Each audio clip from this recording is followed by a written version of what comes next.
know the Bergers, Baruch and Rena Berger from No Fly Alone, famous No family, and we're privileged to have the Bergers as our neighbors, and I speak both on behalf of the yeshiva and personally in No Fly Alone. And this evening, we're very privileged to have with us. Hey. Oh, great. We're privileged to have with us Mr. Tully Nadel, Rena's father. We're coming out of Asar B'Teves, which has been established by the Rabbanut here in Eretz Yisrael, as you guys know, as a day of remembering all of those victims, korbanot of the Holocaust. Sadly enough, do not have a grave, and we don't know when they were killed. Tsar on top of tsar. It's very appropriate coming out of Asar B'Teves. We have this very unique opportunity to be able to hear, to learn. The privilege of being b'mechitzot, Mr. Nadel, and we will hear about his experiences in the form of a kind of an interview with Dorina will be in a discussion together with him. At the end, there will be time for questions for any of us who would have questions. Thank you very much.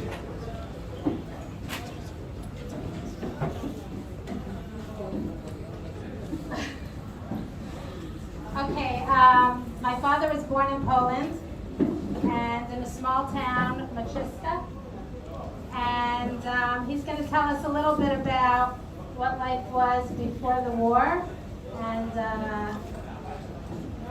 how Jewish did you feel and how much anti-Semitism did you feel? I remember very little from before the war because I was little, but I remember this. We lived in a little town called Yaroslav.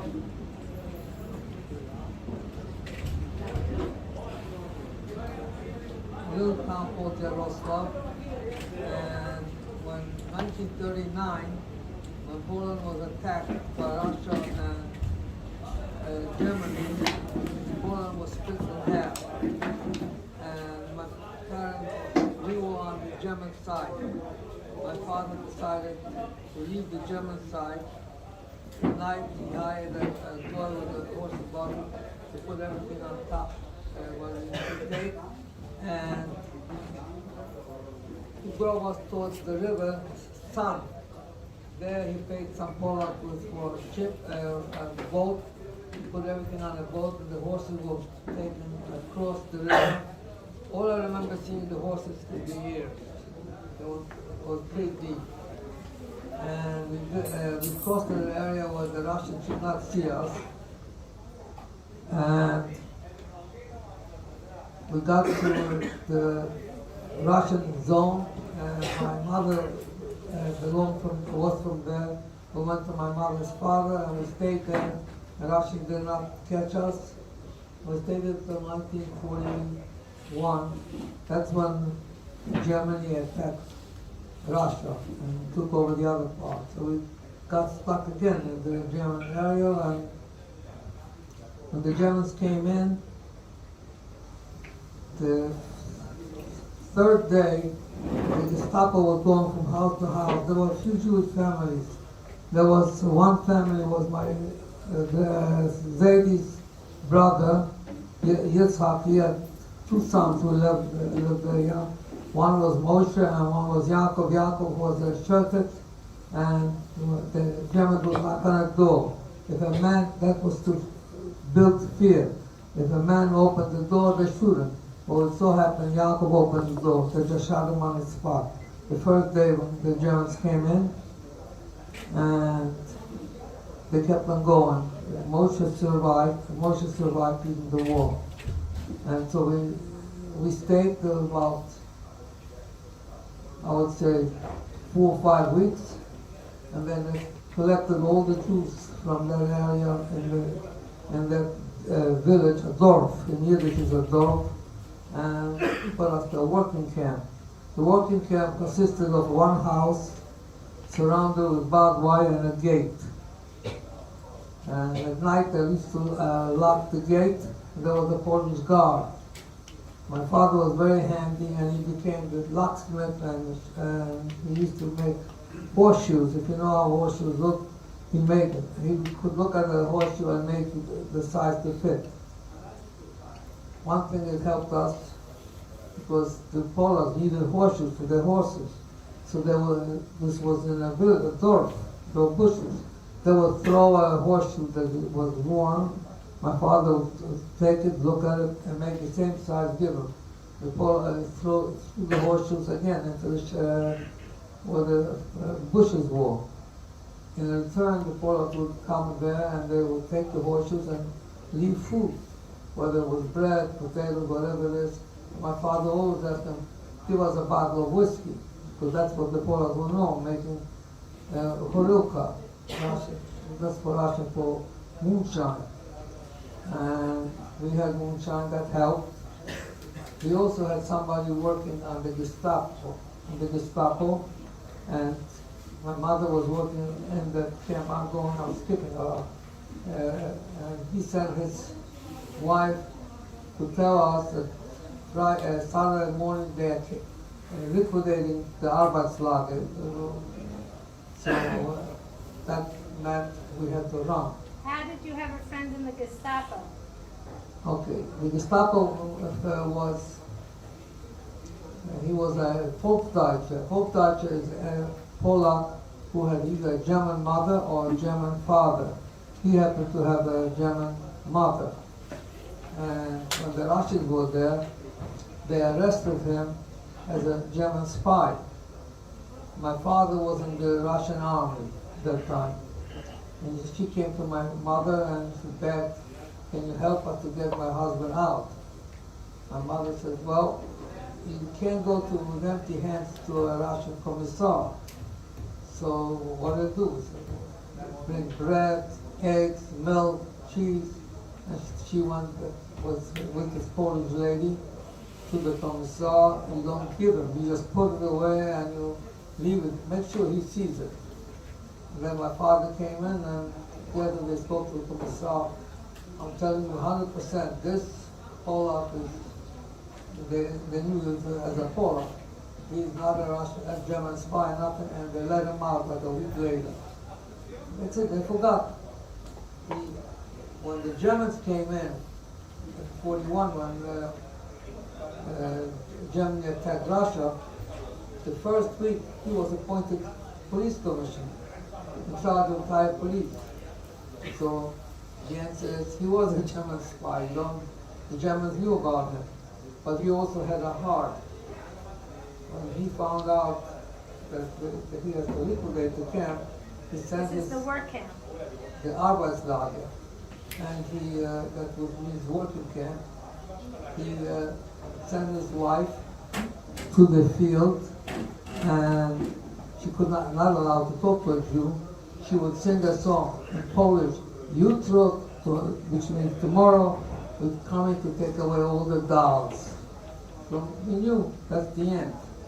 So at night, Friday night, my father, because he worked as a locksmith, he made big pliers with a handle about 2 feet long, and he could cut any wire. And he hardened the metal. In the back of the house was bushes. He cut the gates, the lock, and everybody escaped. How come the guard didn't find you? Which guard? The guard. Well, the guard was sleeping. The guard didn't know because one thing, when he had the whiskey, every Friday night he used to get a glass like this of whiskey. He didn't know that it was not his business to know from where we got it. This time he got 2 glasses of whiskey. Well, if you drink 2 glasses, you don't stay up. You sleep solidly. That's how. And everybody escaped. How many people were in the work camp that escaped? About 14, 15. I don't know all their names, but my mother had 6 brothers. 4 of them were in this working camp. My mother, my father, my sister, I, and there was a fellow named Asher with his wife, and there was others. I don't remember their names because I only spoke Polish. I didn't want to know one word in Yiddish. How come they didn't teach you Yiddish? I should have a perfect Polish accent. I didn't look Jewish, haircut, everything wrong. I looked like a Shakets. That's it. Only way you could survive. So my grandfather, Yaakov Koppel, he had a place where to run to some woman. Yosef had a place to run. I didn't go with my father and my mother. My father, my mother, and my sister went into the forest. My mother's younger brother, Avraham Tzvi, and a sister went to a different place. They had a place to hide. They took me. The boy didn't know that they took a child. And he was holding us about 2, 3 weeks, 4 weeks. How old were you? I was about 6, 7 years old. That's it.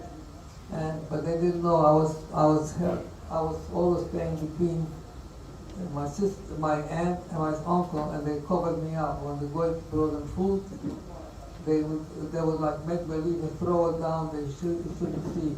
If he brought an old liquid, the first day he brought a liquid, there was nothing for me to eat. The next day he brought a liquid, there was a cover. They would pour it on a cover, and I would take this and A blanket. and I would suck this out and get the liquid. We were there by him, I don't remember, 3, 4 months. And the Polacks sit on the stoop and they drink and they talk. And he overheard them saying, Shabbat Zabich, to kill the Jews. So at night, we went down from the attic, because we were in the attic where he kept the cows. And we ran away. I never. You were in a barn? Yeah, barn where the cows were being held. And we ran away quietly. And I don't know how he knew where my father, my mother, my sister were, but somehow or other he knew. Your uncle knew? Yes. Uh-huh. And then I stayed with my father, my mother, my sister, and my uncle. He came to the same place in Austria, and we were there hidden by them for 2 years. I never went outside the house.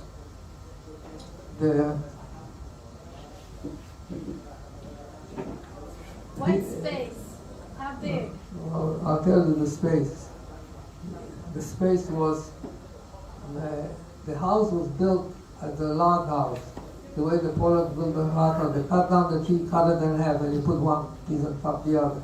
And logs are not perfectly straight. So if you're inside, you could look outside, and the inside is dark, so you could always watch. So that was my job. I used to sit next to the wall and just through Polish is shpara. I would look out through the shpara to see what was going on. And the kids were playing, and I would try to guess which kid will win the game. That's how I spent my days. And the woman went with my mother to school. Her name was Ruszka. Her husband was Michał. The Polish family that was hiding them was Michal and Rishka. Right. And Michał worked for my grandfather, Yaakov Koppel, as a parvet. He would take the cows that he used to get to the city to sell, to the shelter. My mother went with that woman to school together. She was poor, and she used to tell me, if your mother didn't come to school, I had nothing to eat. She said, my mother used to give her.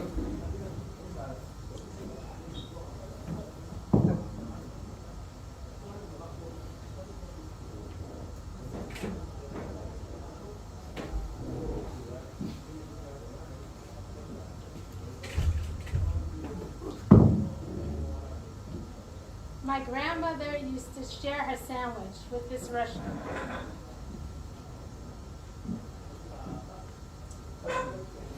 Every single day. And that's why Rishka had food. And out of Hakara Satov, this Polish lady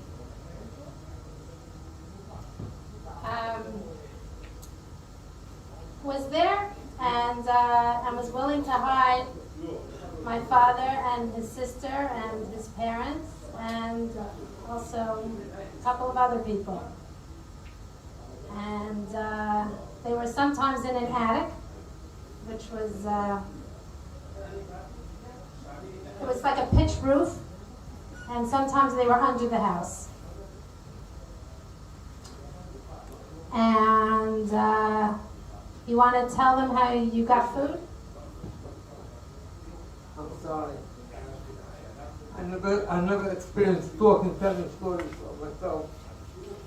It's the first time I'm doing. Well, the woman remembered that my mother shared the food with her, and for that she was hiding us.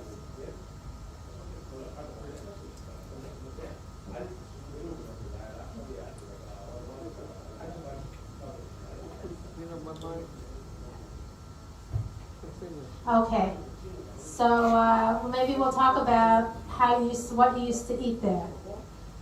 How your father used to go out at night when the moon wasn't shining, and he would go into no moon when there was no moon. So just once a month, just at one time of the month. And he used to dig out potatoes from the fields. But you couldn't dig in the same place. Each time you had to dig in a different place so that nobody would suspect anything.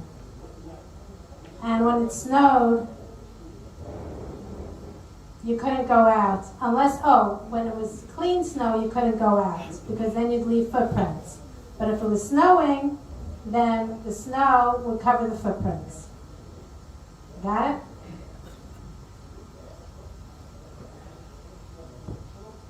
Anyhow, we stayed there almost 2 years, and my father was in the Polish army. When I was just going to backtrack, and when we found out that they are taking all the Jews out of the Arbeitslager, which was in Chenitz, next to it was another village, Vola, and we sent the information to somebody tell you have to run away this for Friday night because they're taking everybody away.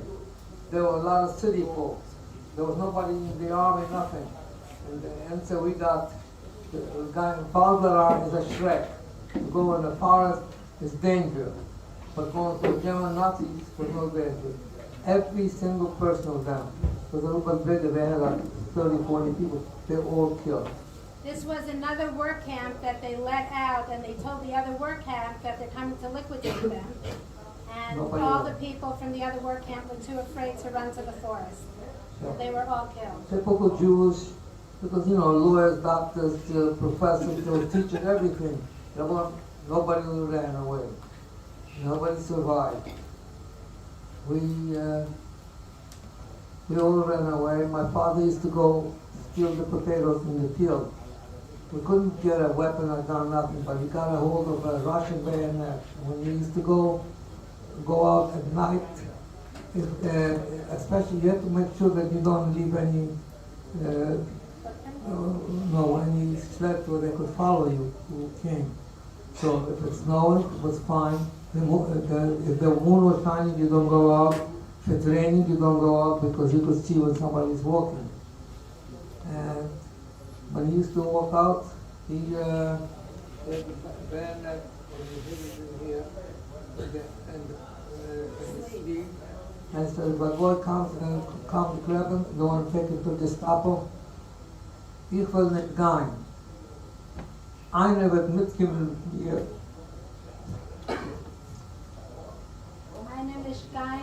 I will not go, and somebody will go with me. It's very simple, man. I'll kill one guy and they'll kill me. Because he didn't want to go to be interviewed by the Gestapo. Did anybody ever see him when he went out to No, get food? nobody, except my mother's two brothers who were caught by a goy and they were taking them to the Gestapo. Something into their mind and they screamed out, Maya, listen, this goy is taking us to the Gestapo. The goy said nothing. Then 5 minutes later said, you know what? We're going to let you go because my father had a reputation in that door. His father's name was Meyer, so they screamed out, Meyer, this guy's taking us. So Meyer Ki'ilu heard. Even though Meyer didn't hear, but they were afraid of Meyer. Everybody knew who Meyer was. Because they knew him, because when there was a time I interviewed and some boy tried to hit my father hit right back. No monkey. They shoot me. It's a Kohen. A Kohen, when he's angry, that's it. So what happened is, they screamed out, Maya, listen, this guy is taken. The guy says, you know what, we didn't catch Maya, so this time you're lucky. You let him go. Because they said Maya will come, bring a match. The houses are made out of wood, and this was like springtime. Every house was covered with leaves. They put support for leaves for it takes one match. There's no water around, nothing. They were going to be killed. So let them go. That's how they survived. And we were there for 2 years. The war officially ended in 45. For us, the war officially ended in 44 because the Russian army came. So we went out free.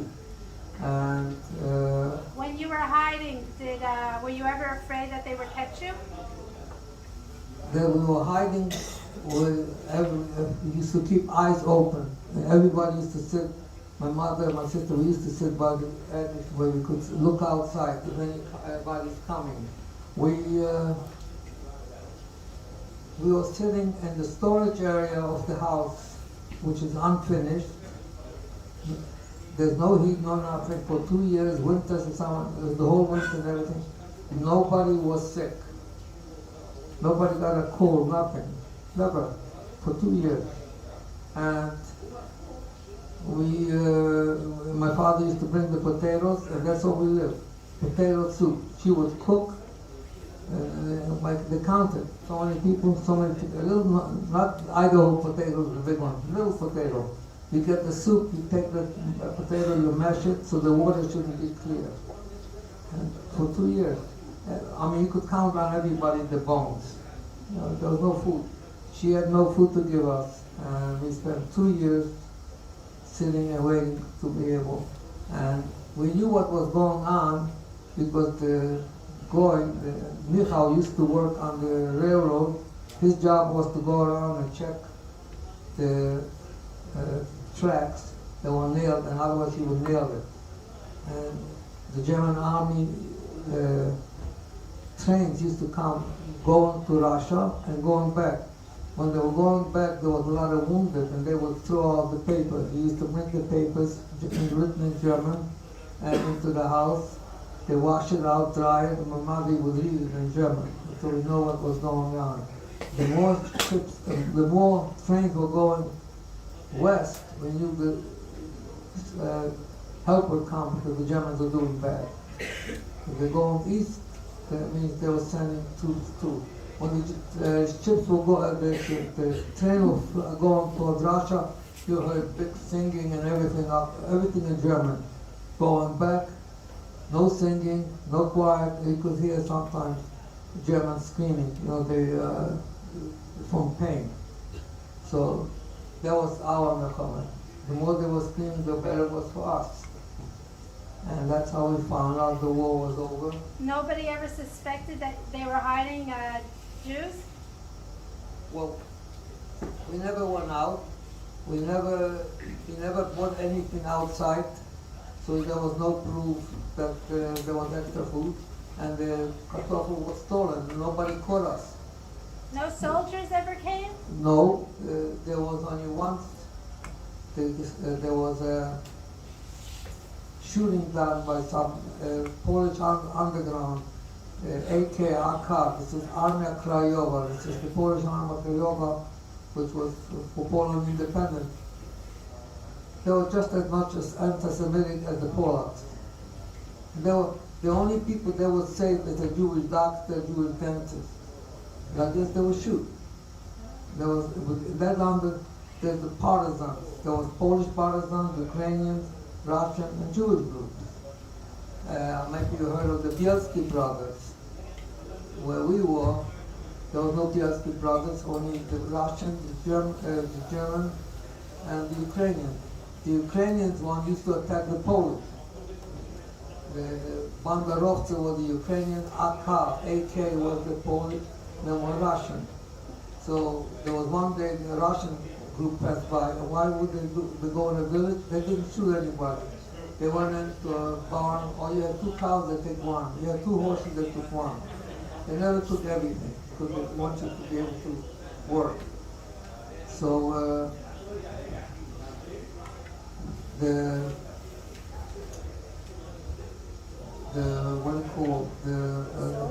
the soldiers once came in to investigate the knock on the door, and we missed it, and we ran fast into the attic. The house was a wooden house. In Poland, the houses was a very high-pitched roof and no chimney. They call it kurna, what it means, why no chimney. The roofs are made out of straw, and you have to dry it so it doesn't rot away. Now when you have the first floor, an oven, and you're burning the wood, all the smoke goes out. Smoke covers everything. The wood was soot, and the soot is waterproof, and it lasts.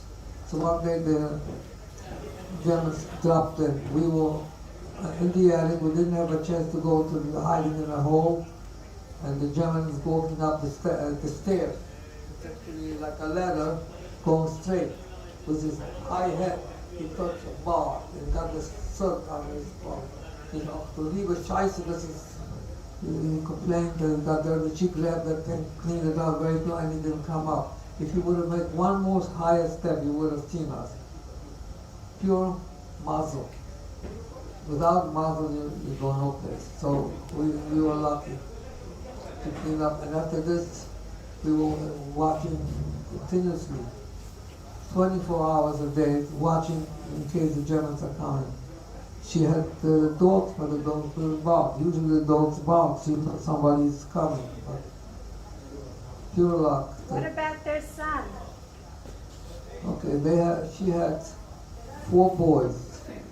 Józek, Mietek,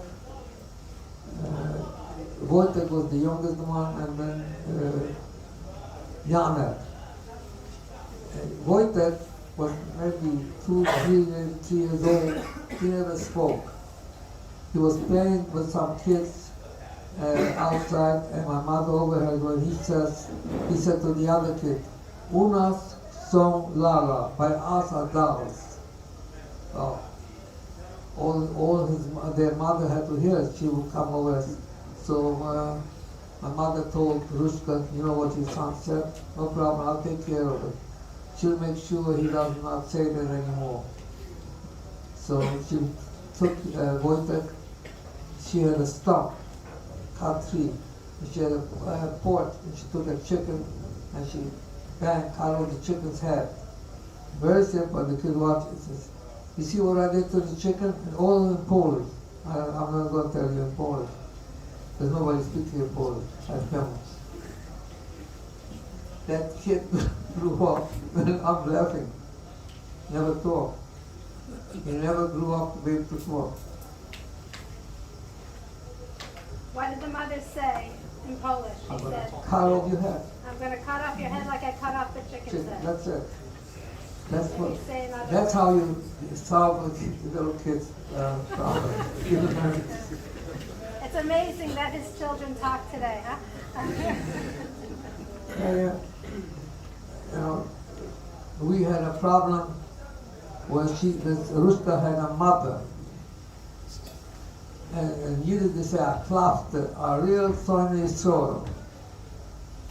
And she wanted, an older woman, I mean, at that time, she must have been like 75 years old. And she wanted to go to the Gestapo and tell the Gestapo that my daughter is hiding Jews. What do you do? So, Michal, her husband, said to her, listen, because there was a rule, the Germans would come and they kill you and kill everybody. Well, she said, because of that argument, I will kill her. He was ready to kill her. And put her His in. son-in-law was ready to kill his mother-in-law because Right. he was afraid if his mother-in-law goes to the Gestapo, they're all He's going gonna to get kill. killed. So what do you do with something like that? My mother told Michal, listen, take Baba, take the old grandma, put her on a wagon, take her to the church and tell her to go for confession to the priest. And he said to my mother, you crazy? The priests were turning Jews in. No, do me a favor, maybe not. So he took her on a wagon and took her to the church. There was a Catholic church, which was on the crossroad between these two villages. And he was sitting there and he hears what she's telling to the priest, the confession. And she tells, my daughter has a größer chet. What, all in Polish, why? She's hiding Jews. And the priest asked her, who's she hiding? Yaakov Koppel Zurka, his daughter. For this lady, you know the lady, you know that means you will go straight to heaven. The boy wouldn't believe it. He said, I'll let you know. Please do that. This is Michal, the son-in-law, was listening into the whole confession. Right. And so he came back and he said to them, how did you know that the priest was going to say something positive and not turn us all in? Well, he was a good friend of my, he was a good friend of my Zedi, Yaakov Koppel. Yaakov did him a lot of favors. He paid back. So we got paid back. That's it. Just like the guy from the Gestapo paid back. She was good because my mother used to give her half her sandwich. And he remembered, Michael remembered when he worked with my grandfather, if he didn't work and needed a few zlotys, which is the Polish money, he got it. And he paid off with some work. So the proof is, it never hurts to do somebody for something for nothing. You never know. You never know when you're going to need the help from plain God. Nothing else. You don't need the help. You need somebody's good heart. It doesn't work always. My grandfather, Yaakov Koppel, he was in the Russian Tsar Nikolai army, World War I. He was a medic. There was a boy who was very sick. He saved the boy with all kinds of the homemade medicines and everything else. That boy grew up to be a policeman. That's the one that Shaalavim. So there's all kinds of people. The Nazi guy helped us, the priest helped us, and Rushka helped us, but it doesn't guarantee 100. The Polish people, very small percentage helped Jews. But some did, and people survived. And we... So when the war was over, where'd you go? When the war was over, we went to Yaakov's Koppel house. The boy that you lived there, they took over there and away, but we couldn't stay there because the Polacks were anti-Semitic. So my father decided it's a Shrek to stay there. He looked for the Russian truck drivers and he could recognize who's Jewish. I eat, they can't I eat. So we hitchhiked on a truck and he kept on driving us till we came to another city, Yaroslav. We stayed, that's where my father was from. And we stayed there, I don't know, probably for about 6, 7 months, over through a Pesach. My father built an oven, we baked matzahs, that was in 45. We baked matzahs. Then, by the end of the 45, the Polacks were attacking. There was a city called Kelt. There was a pogrom after the war. They killed over 100 Jews that would survive the war. And that was the AK, the Polish Armia Krajowa, the army, the national army of Poland. They were attacking, if you took a train, they used to stop a train. The AK is very simple. They lay down across the tracks a tree, cut down a tree, train stops. To get on a train, they find a Jew and a Russian soldier, they kill him. So now, this is right at the beginning of 45, the Russians took care of that very easy. They brought in more soldiers, and they had hidden soldiers around the tracks. The minute the train stopped, the soldiers would surround the train from outside. The Polacks didn't see it, and they catch all these Polacks, shoot them on the spot. They throw them away, and then all that stuff stopped. I found this picture. Where is this picture from? Here, I'm going to pass around. This one. Where was this picture taken? This picture we got to Austria. This is near Linz. There was a BP camp, displaced person camp. The building there was room for about 4,000 people. We had that many Jews from all over. The Jews that were taken by Russia, from Poland, from Greece, Yugoslavia, Albania, all that. We were in here, and we came to Werkstatt, which is in Austria, and this picture was taken because my father found an uncle that lived in New York City, Sam Rosenberg, and we had to beg him. Finally, he gave us give us an affidavit that he will support us, because otherwise he could not get permission to come. And we had to send a picture, so he wanted a picture, so they dressed up and they found some photographer and took a picture. This is 1947. This was around your bar mitzvah? Yeah, something like that. You remember your bar mitzvah? Yes, a bottle of whiskey, like a little flask that fits in here, and a pound of honey cake. That's it. And collected Tim, that was my menu, so it was named. I did not, somebody said Baruch, I said Baruch, Ata. I didn't know anything. There was no identification. The Jews created a school. They were teaching everything in Yiddish. I didn't speak Yiddish, so I lost my notebook where I wrote Yiddish words in Polish letters. So that was in Austria. We went from Austria to Germany to a camp called Feldafing. And there, in Shaalavim we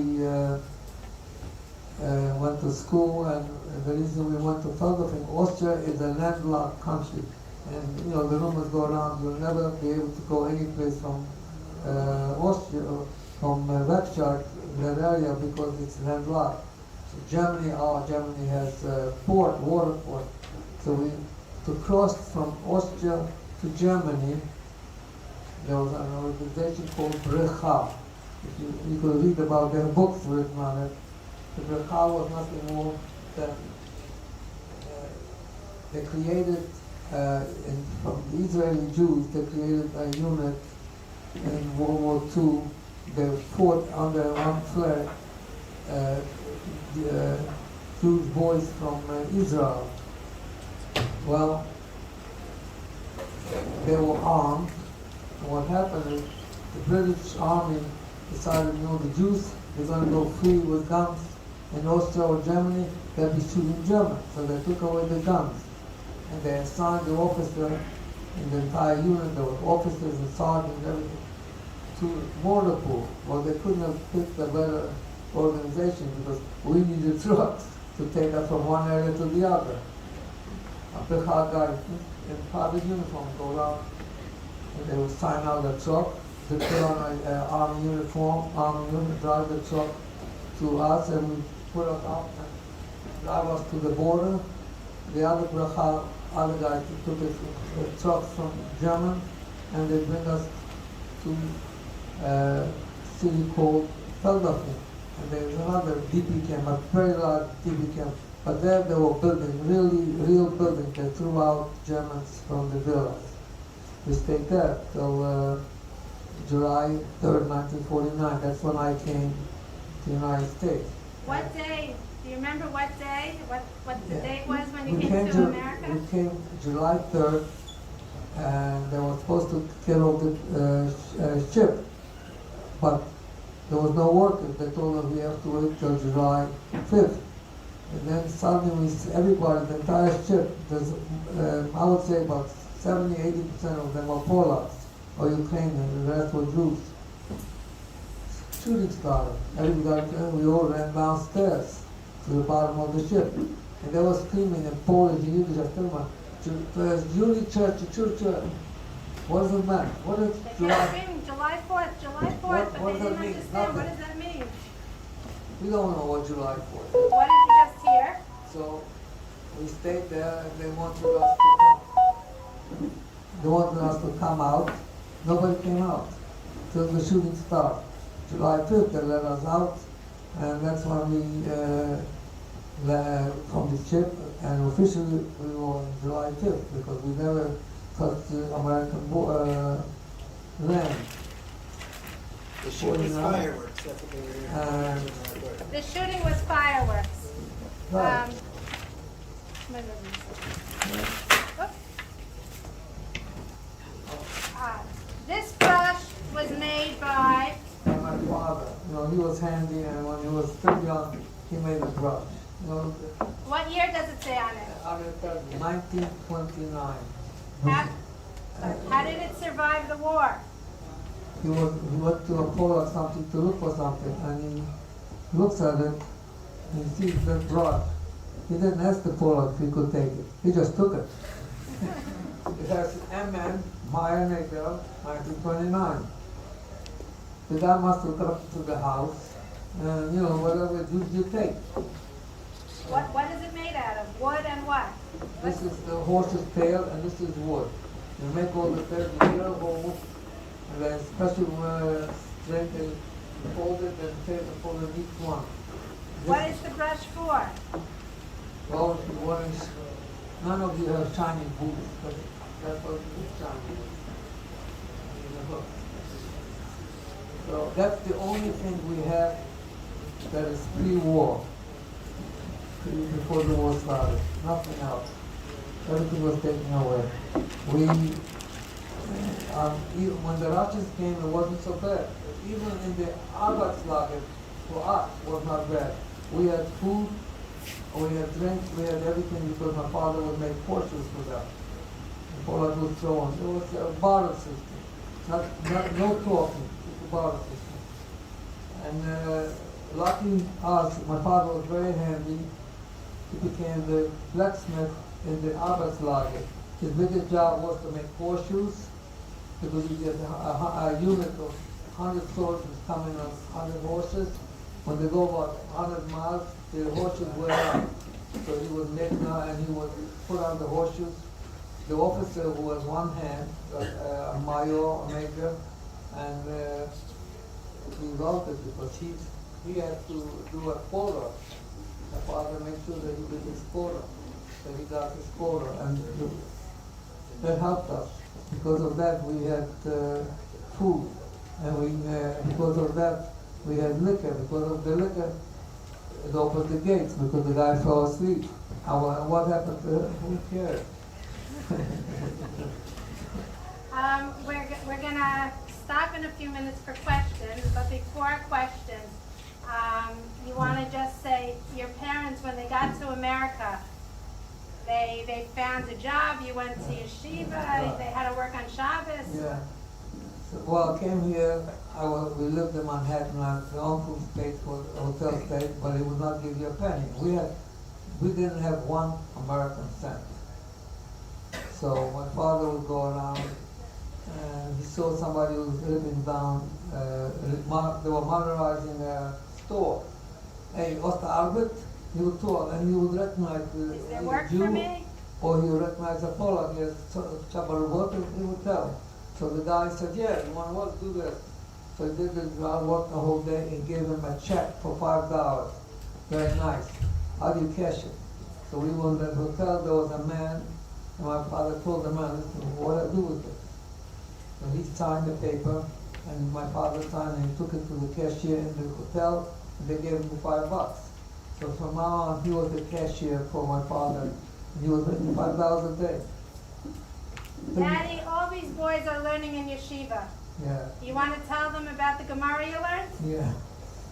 So, Gemara, I went to junior high school, started out junior high school on Amsterdam Avenue, 91st, 92nd Street, I don't remember, it's still, school's still there.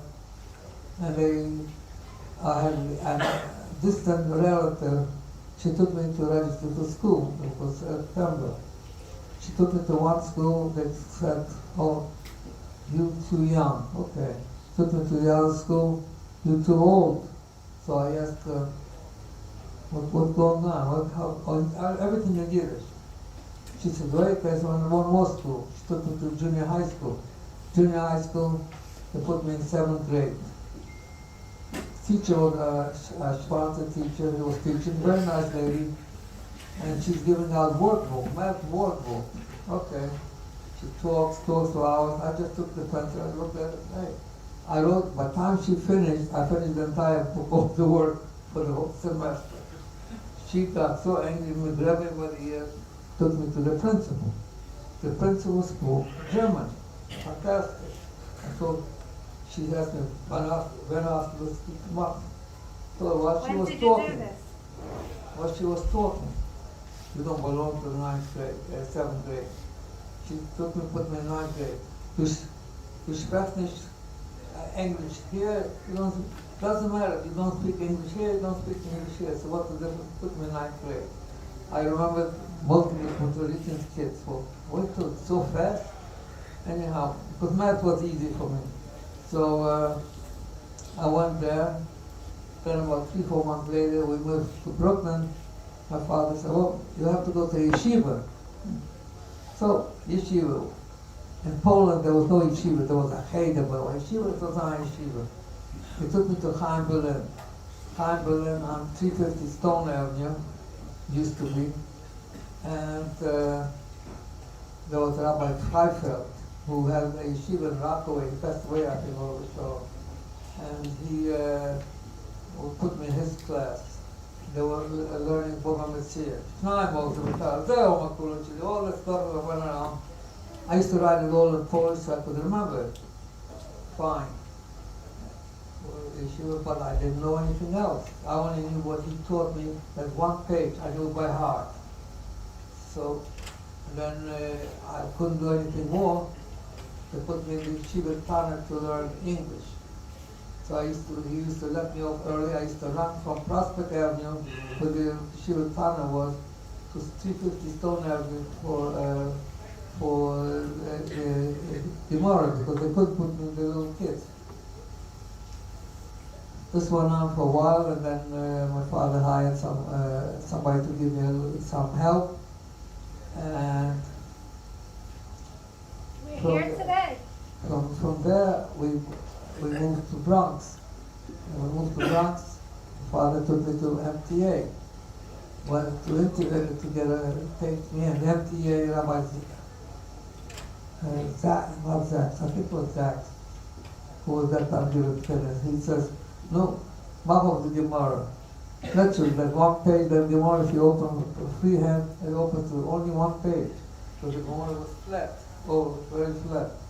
Took the Gemara over here, I'm sorry, I'm telling the Gemara, oh, they can't learn that, ay.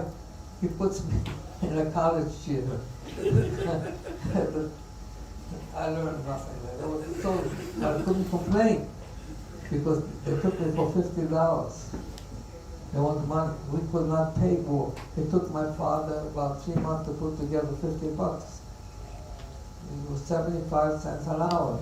For this you had to live, pay for gas, electric, telephone, and food. And your No. parents didn't work on Shabbos. Nope, I didn't work on Shabbos, and I ended up finishing up high school in no time, because what happened is you have to, I think, 32 points that time with all the credits. Well, I took the German test, so I picked up points. I learned already enough Hebrew. I took the Hebrew regions test, which was easy. And then, before you know, I finished school. I still did not speak proper English. I couldn't understand everything. Then I get a letter, and the letter was a token. And hereby you report to 39 Whitehall Street. That's the U.S. Army. I spent 2 years in the Army. There I learned English because there was nobody speaking Yiddish. In Berlin, you guys don't know, but your parents probably know. You have to read all the books, like Tales of Two Cities, David Copperfield, all that stuff. I couldn't read it, but there were the comic books on each one of these. I would read that with a Corey dictionary, and I would look at the picture. He is angry, so he must be angry. So I wrote about it. This guy is angry. How did I get there? So I figured the artist had to be smart. He read the book, right? So he knows what he does. That's how. And the army, I had to learn. I had no choice to learn English. In the army, I was a German Dolmetscher, translator. It was right after the Korean War. They said here, well, they don't need a German translator in Korea, but they could use one in Germany. I was sent to Germany. But I spent 18 months in Germany in the army, in headquarters. I had Dr. Noah Sergeant Rodney told me how to get assigned to a headquarters. You have to look sharp, pants have to. So he told me, take off the pants. The bed was like hard like this, and there was a mattress with about an inch and a half, 2 inches thick foam. You take off the pants, you spray it with starch, you put it on it, put this thing on it, you sleep on it, you dry the pants. When you get off, he says, you don't sit, you stand. I stand on the truck the whole time, you jump off. My pants look straight, they would never had a pants. And they come around, look at you, and says, headquarters, that was it. From then on, I worked very hard in the army. Sending money, getting papers, approved, that's it. Why don't we ask for questions now? Go ahead. Okay. Pick someone. There's one. Okay, pick. All right, go ahead. When you were in hiding, did your parents teach you Torah while you were up? The only thing, we only spoke one language, Polish, and you had to whisper. Anything was whisper, because in case somebody hears. So there was no, my mother, all I know, my mother had a tchene in Yiddish, and she would all day say the tchene. It's like a tefillah. My father passed away about 5-6 years after. We lived in Bronx. There was a husband who was about Tully in the shul. There was a Balkoira, and he used to daven in Kippur. Called me up, you have to come to my house. I asked him, what's passiert? 10 minutes look, I can't tell him. All right. So I showed up during the day, told me the hour, I came, and he tells me the story. My mother made a nigger.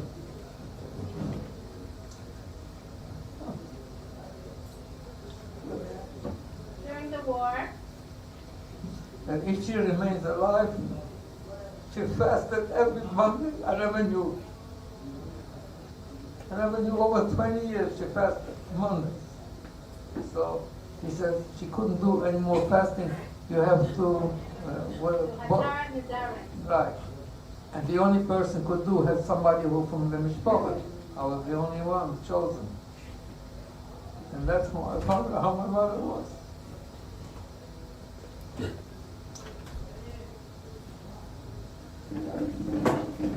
More questions.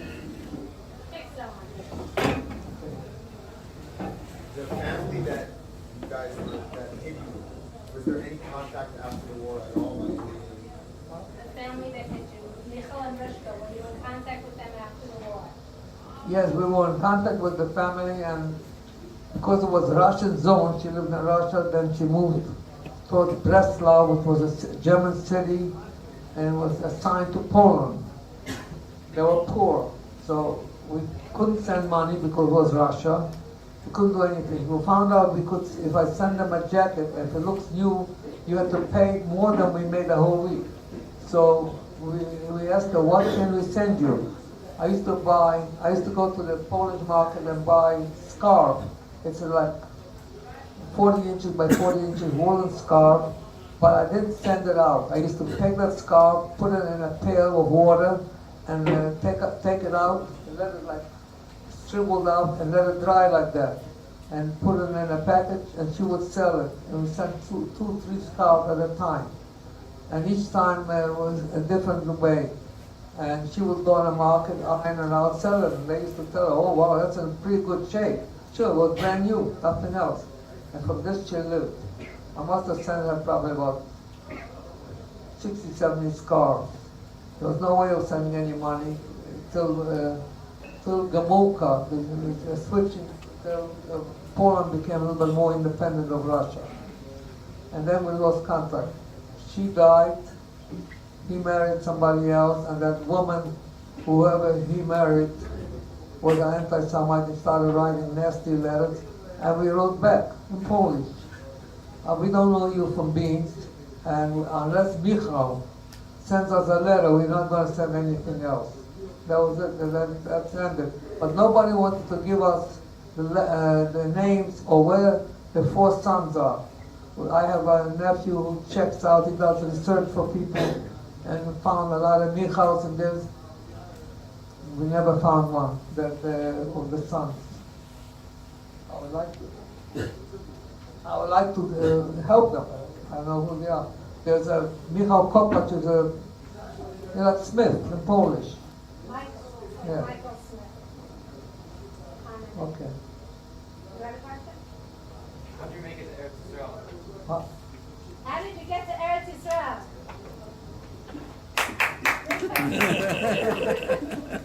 I live in New York City right now. They didn't hear it. I live in New York City right now. Message when I straighten out everything out, all my kids and 99% of my grandchildren and great-grandchildren live in Eretz Yisrael.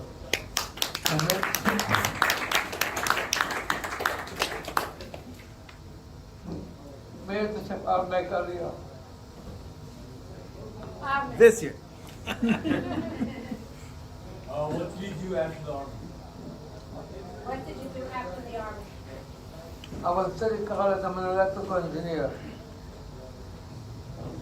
Anything electrical could help me. Yeah? But did your parents ever,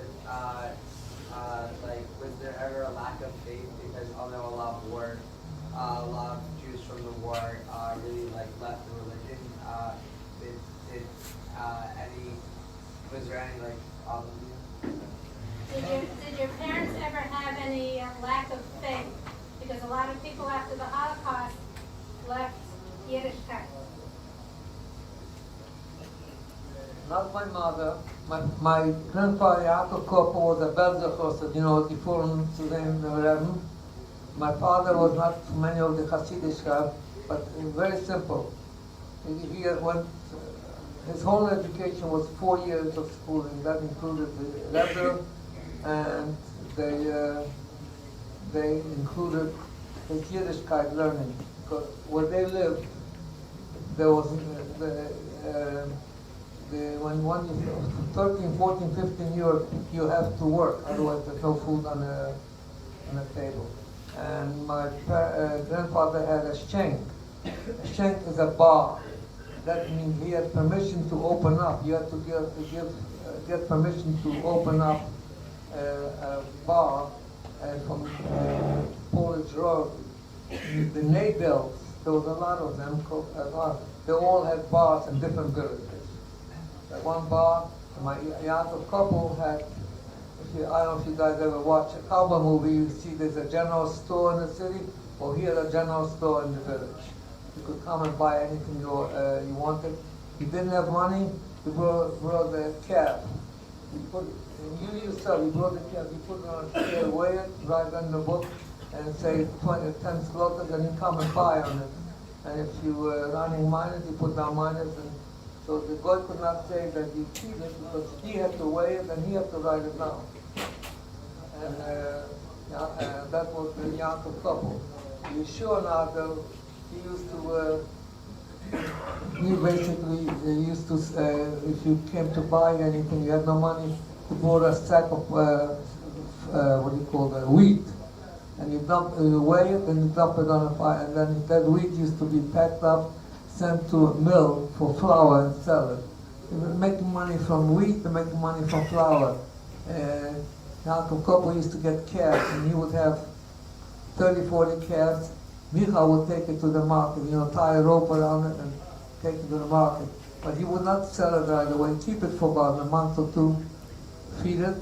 So you paid for 20 kilos, and the calf weighs 30 kilos, so you're making good money. And that was the Jewish business. Any other questions? When you were in hiding for those 2 years, what did you do to pass time every single day? What did you do while you were in hiding for 2 years, besides looking through the cracks? Playing the same game that the Pollock kids were playing. Now, I would try to guess ahead of time who's going to be the winner. Talk to nobody. I had nobody to talk to. I mean, I played with my sister, but after a while, you make games. You take up rock throw here, all kinds of things. Create games. I didn't read anything. I could not read. There was no education. My father had no patience for any of that. Just sitting and watching. And I used to, my mother used to teach me a little bit German because we had the newspapers, German newspapers from the soldiers.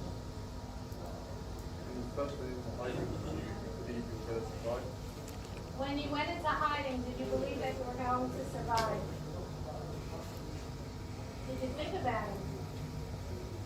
The thought never came. You don't think about it. The only thing you worry about is, for me, was the dog should not bite me. That's it. And I never went by myself, except once. That's a different story. And you have to just listen to your parents say. Zug dich kavor. Don't say one word. Don't say a word. And the only thing that counted when we were hiding is when will the potato soup come? You're starving. You're thirsty. That's it. Everything. Food was important. The Rushka could not give us anything she didn't have. Well, if my father didn't steal, there was nothing. And there were times where we had to split a potato for two people because we were running short and couldn't go stealing them. And my father had muzzle, but he did not cross anybody. You watch. It's that area. There's not a big forest, but there's a lot of big bushes, especially type bushes that they make brooms out of it. So they're low and they spread out, and you have to hide yourself there. Okay, Daddy, let's end with this. You see this picture? Right. Okay, I'm back. There's another picture. What's this a picture of? Show them the other side of the picture. Uh-oh. That's how you light honey candles. There's the candelabra. You make the candelabra out of potatoes. So when did you do this? This time, this Hanukkah. This past Hanukkah in Modi'in. Yeah, everybody, right. And you made... We could not afford to do it in hiding because that potato, you're talking about 3-4 days of lunch. So, And you remember making this kind of...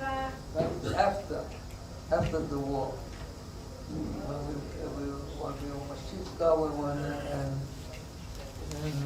what is called Rastavolo, all that places. The miracle, the miracle. You will have something, one last thing that you'd like to, a message to tell the guys? It never hurts to be nice to a stranger. You never know when you need some help. Regardless of what, whether it's you're driving a car, you have a flat tire and you can't open it. Somebody could help you. Ayit Zagoy. You don't know how he'll pay you back, but I had it in the army. I had it made because I knew which, there's anti-Semitism in case you don't know. There's no such thing as Jewish love. I paid back. Oh, I paid back if I knew it. I had a guy who invited me to a party. I came there. I said, why are you inviting me?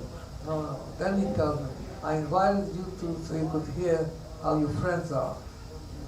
He meant by the friends, big anti-Semites.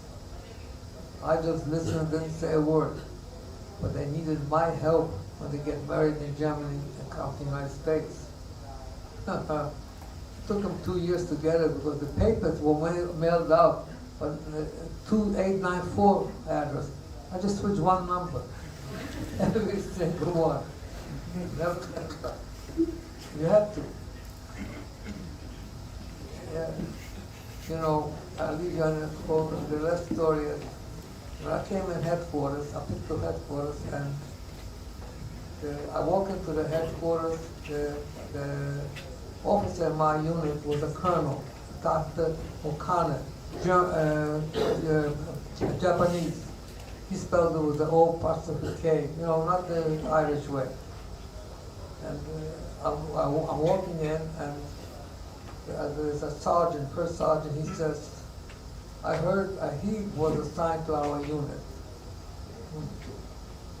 What do you do to a sergeant? What do you say? A sergeant. I saluted. Private Nadel, the heat reporting, sir. So he turned white and said, oh no, I was just kidding. So I was just kidding. So I tell him a story. You know, all the Jews have got a grist meal, right? I asked them, do you know what they do with the leftovers? No. I said, they spread them around. That was it. It became a friend. Because you give something, you have to learn how to take. When I told them that was it. And the colonel heard it, and the major heard it. I like that. They were not Irish, so that's what they liked. Okay, any questions? That's it. Thank you very much.